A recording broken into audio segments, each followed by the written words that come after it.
संयुक्त राष्ट्र महासभा का मंच यानी कि दुनिया का सबसे बड़ा मंच और दुनिया के सबसे बड़े लोकतंत्र के नेता का भाषण होने जा रहा है। तो जाहिर सी बात है, बेसब्री से इसका इंतजार हो रहा है। क्या खास होगा इस भाषण में, ये समझने के लिए चलते हैं न्यूयॉर्क। हमारे साथ अदिति हैं।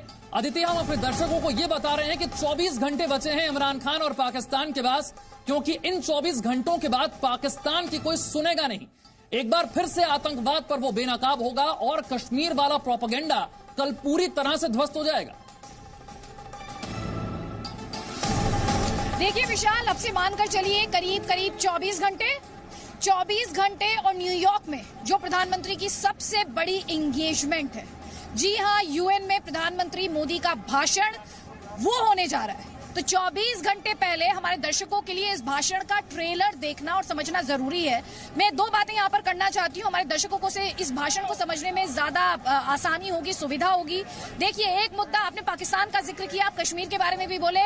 कश्मीर हिंदुस्तान का भी हिस्सा है और कश्मीर से 370 हटाना अंदरूनी मामला है, तो कश्मीर पर प्रधानमंत्री बोलेंगे, ऐसा जो हमारे सोर्सेज हैं वो इससे इंकार कर रहे हैं। प्रधानमंत्री बोलेंगे सीधे तौर पर आतंकवाद के खिलाफ। देखिए, दो मुद्दे हैं जिनमें भारत जो है लीडरशिप रोल में नजर आता है।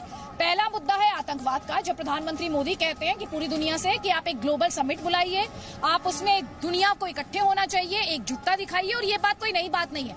ये जो दोनों मुद्दे हैं उनमें एक पैटर्न है विशाल। प्रधानमंत्री जिस भी मंच पर गए हैं, चाहे वो न्यूयॉर्क में रहे हों या उससे पहले उनकी द्विपक्षीय बातचीत रही हो या अंतर्राष्ट्रीय मंच पर उनके संबोधन रहे हों, आतंकवाद का मुद्दा उनकी टॉप प्रायोरिटी होगा, उनके एजेंडा में सबसे ऊपर होगा, क्योंकि उस एजेंडा पर उस मुद्दे पर भारत लीडरशिप रोल में है।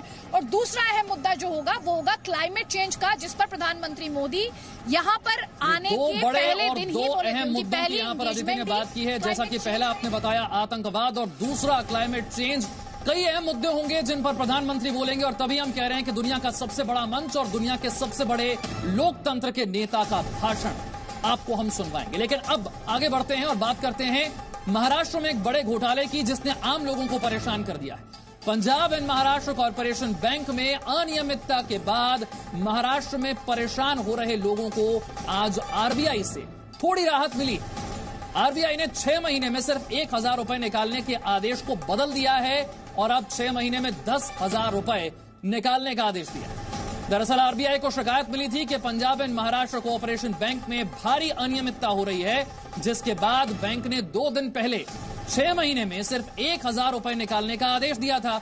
लेकिन लोगों के हंगामे के बाद अब इसे 10,000 रुपए कर दिया गया। अंकुर त्यागी हमारे साथ ज्यादा जानकारी के साथ है। अंकुर, 1,000 की जगह 10,000 की लिमिट कर दी गई है, लेकिन जिन लोगों का उस बैंक में खाता है उनकी सबसे बड़ी चिंता का कारण यह है कि क्या उनका पैसा सुरक्षित है या नहीं।